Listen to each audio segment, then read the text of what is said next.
টেকনাফের পাহাড় থেকে ১৯ শ্রমিককে ধরে নিয়ে গেছে দুর্বৃত্তরা। উদ্ধারে কাজ করছে পুলিশ। এ বিষয়ে আরো জানাতে এবার চট্টগ্রাম থেকে আমাদের সাথে সরাসরি যুক্ত হচ্ছে সহকর্মী আলমগীর সবুজ।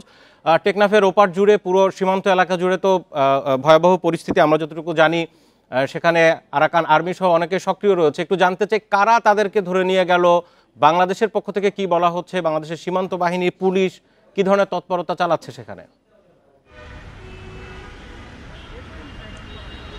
আচ্ছা, আমরাও আসলে যেটা শুনেছি এবং পুলিশ এবং অন্যান্য তরফ থেকে যেটা আমরা শুনছি সেটা আজকে সকালে যে টেকনাফের নীলার জাদিমুরা একটা এলাকা আছে, পাহাড়ি এলাকা, সেখানে বন বিভাগের কিছু সরকারি কাজ করছিল শ্রমিকরা। ওই সময় আসলে এই শ্রমিকদের ১৯ জন শ্রমিক বলা হচ্ছে, ১৯ জন শ্রমিককে সশস্ত্র যারা সন্ত্রাসী গ্রুপ আছে তারা ধরে নিয়ে যায় এবং পুলিশের তরফ থেকে আমাদেরকে বলা হয়েছে, টেকনাফ থানার ওসি যিনি আছেন তার সাথে কথা হয়েছে, তিনি আমাকে বলেছেন তারা ১৭ জনের কথা শুনেছেন, কিন্তু আমাদেরকে টেকনাফের যিনি নির্বাহী কর্মকর্তা ইউনু তিনি জানিয়েছেন যে সেখানে শেখ এহসানুদ্দিন ইউনু ইনি বলেছেন ১৯ জন তারা অপহরণ হয়েছে বলে তারা নিশ্চিত হচ্ছে এবং ইতিমধ্যে আমরা ১৭ জনের নাম ঠিকানা আমরা পেয়েছি। আমি যদি একটু বলি, তার মধ্যে আছে আইয়ুব খান, আনসারুল্লাহ, আয়াতুল্লাহ, শামসু এবং সবারই বাড়ি আসলে স্থানীয় ওখানে জাদিমোড়া এলাকায় আমরা যেটুকু জেনেছি। এবং স্থানীয় এবং পুলিশ বলছে যেহেতু এই যে অপহরণের এই ধরনের ঘটনা এটা নতুন কিছু নয় ওই এলাকায়, তবে একসাথে ১৯ জনকে অপহরণ করার ঘটনা এটা নতুন এবং সে কারণে পুলিশ কিছু তাদের উদ্ধারে কি ধরনের তৎপরতা এখন নেওয়া হচ্ছে এই বিষয়টি তো অবশ্যই জানাবেন। আরেকটি বিষয়, এদেরকে ধরে নিয়ে যাওয়া হচ্ছে নোম্যান্সল্যান্ড থেকে বাংলাদেশ সীমান্তের কতটা ভিতরে কাজ করছিলেন, কতদূর ভিতরে ঢুকছে তারা?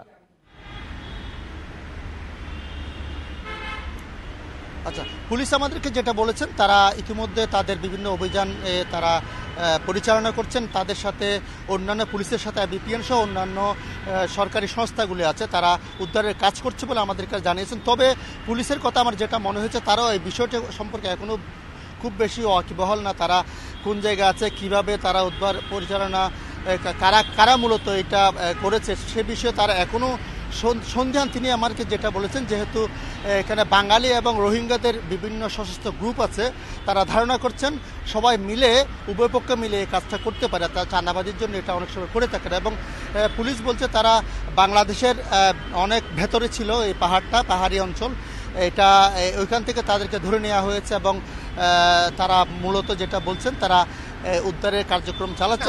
আপনি বলছেন যে পুলিশ ধারণা দিচ্ছে যে বাংলাদেশের ভেতরের কোনো সশস্ত্র গ্রুপও এটি হতে পারে, তাই তো? হ্যাঁ, পুলিশ বলেছে যেহেতু রোহিঙ্গাদের সাথে বাঙালি অনেকের সাথে সশস্ত্র যোগাযোগ আছে, তারা ধারণা করছেন উভয়ে একসাথে মিলে এটা করতে পারে চাঁদাবাজির জন্য, যেহেতু আগে এ ধরনের ঘটনা ঘটেছে সেই কারণে তিনি ধারণা করছেন এটাও হতে পারে, তবে নাও হতে পারে।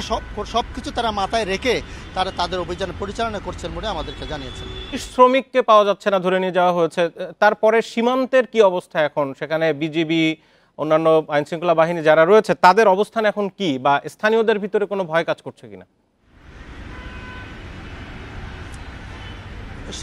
সীমান্তরক্ষী বাহিনী যেহেতু উত্তেজনা আছে ওই পারে, সেখানে তারা সবসময় সে কারণে সতর্ক আছেন, আমাদেরকে বলছেন তারা এখন আরও বেশি সতর্কতার সাথে আছেন। স্থানীয় কয়েকজনের সাথে আমি আলাপ করেছি, তারা বলেছেন আসলে তারা আগে থেকে এই অপহরণের কারণে তারা আতঙ্কে ছিলেন, সবসময় ওই দিক থেকে গোলাগুলির শব্দে তারা সবসময় আতঙ্কে থাকেন এবং যেহেতু অপহরণটা বেড়ে যাচ্ছে এবং এই ধরনের একসাথে ১৯ জনকে ধরে নিয়ে গেছে যারা শ্রমিক, এই কারণে তারা বেশি আসলে উদ্বিগ্ন হয়ে পড়েছেন এবং তারা বলছেন তারা প্রশাসনের আইন শৃঙ্খলা রক্ষাকারী বাহিনীর নিরাপত্তার বিষয়টা যাতে তাদের আরও বেশি জোরালোভাবে করে সেটা তারা নিশ্চিত করার জন্য দাবি জানিয়েছেন।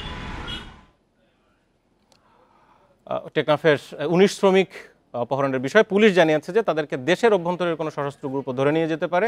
সব মিলে জানাচ্ছিলেন সহকর্মী আলমগীর সবুজ।